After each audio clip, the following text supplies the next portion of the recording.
Hey, good morning everyone. Maayong adlaw sa tanan. Magandang tanghali sa inyong lahat. Ako si Anthony and you're watching Salsal Charity.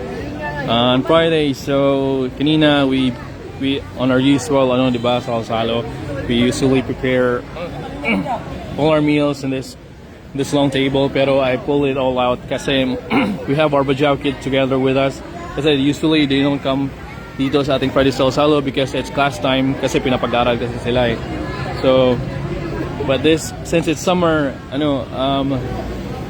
they're back here with us, joining our Salsalo. So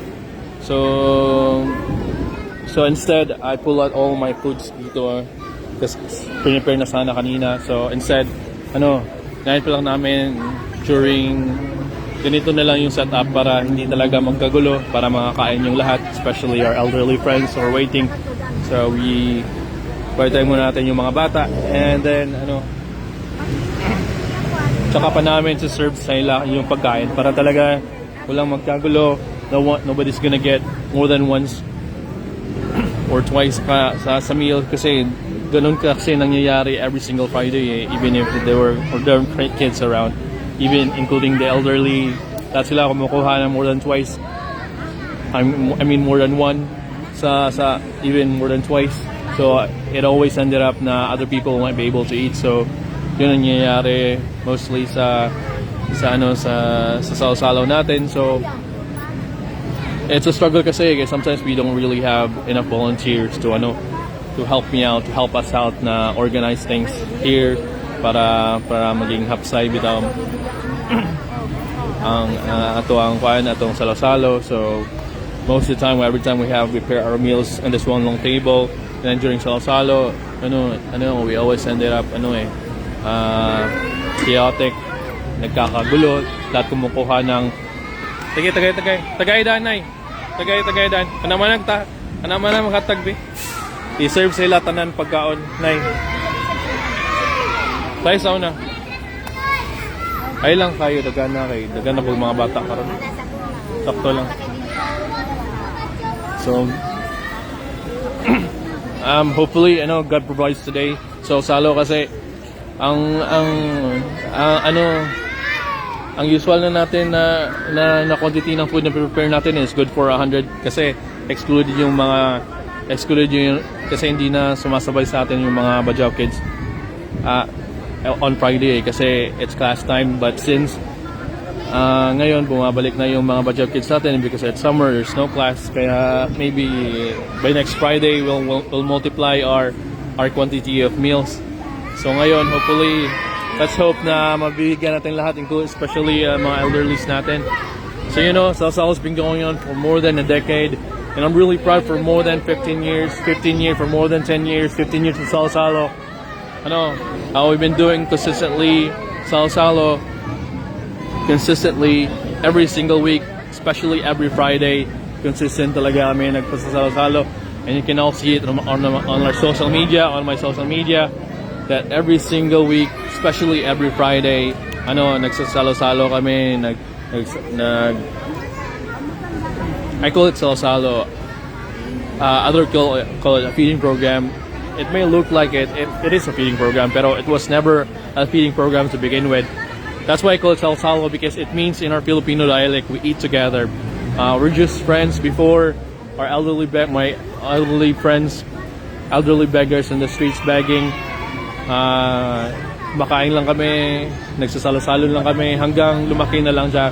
So diba, you cannot never call it a feeding program if you and your friends just eating in an eatery, diba? It's not a feeding program, diba? So that's why up until now it's just a simple salo-salo. Ay, hilo ka mo muna yun na. Magikan. Sige, ampeng. Bye-bye. So, ganito ang setup na muna natin ngayon, kasi I'm afraid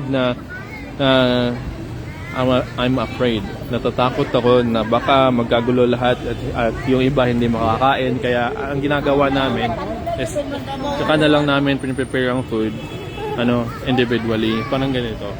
So tsaka pa namin sorry sa Tagalog.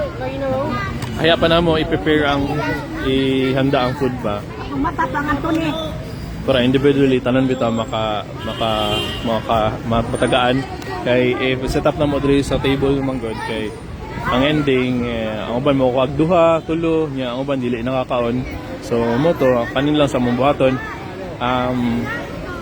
ato na lang ng buhaton sunod mag-prepare ta today pagkaon pagdagan ng volunteers para bitaw nami katabang bitaw na mamadlong mo organize so kami camera man gud lang nanay so mo to ayan na lang sa aparatanan mo tagan najud lang na ha so mo to no our salsa has been going for more than a decade and asa naman ko kami po din na nagahatag permig pandesal mabirnis ay dili madomingo sa dalan-dalan so we giving out and it's been years na po yung free bread Sunday natin so it's been that long na po ang free bread Sunday natin. I think it's before pandemic. Kami na mahatag permi pandesal, Domingo o kanang free snacks po any time of the day, any time of the week. Free snacks, free bread Sunday, and salo-salo free meals on Friday. So muna no. I want to shout out today's sponsor to Ma'am Agnes Capati, to Ma'am Elizabeth Candog, and to Sir Albert Villano. Thank you so much for your support po.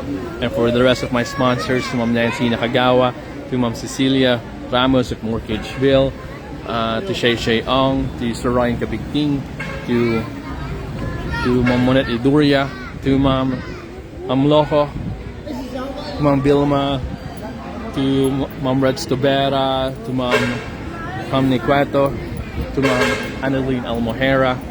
Nay, ayaw kayo daghanan na kay para maapod tanan. Kaya among food ramang good kay good for 100. And yes, since our Bajas joining in with us kay wala na sila mga klase. So hopefully, we can feed 5,000. I mean, it's just an expression, just like Jesus, diba? Diba katong gi-split ni Jesus yung bread and fish just to feed 5,000 people. We get to experience this a lot kind of thing in our salo-salo. Okay, before talaga, grabe, so much miracles, even yun lang ang mga food.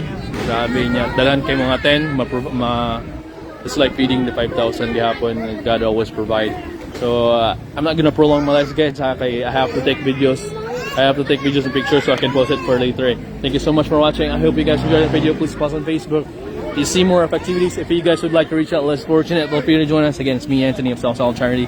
Bring people together. So simple, Sal. Peace out. If you guys would like to be one of our sponsors, please do message me, and let's bring people together. God bless all of you. Bye bye.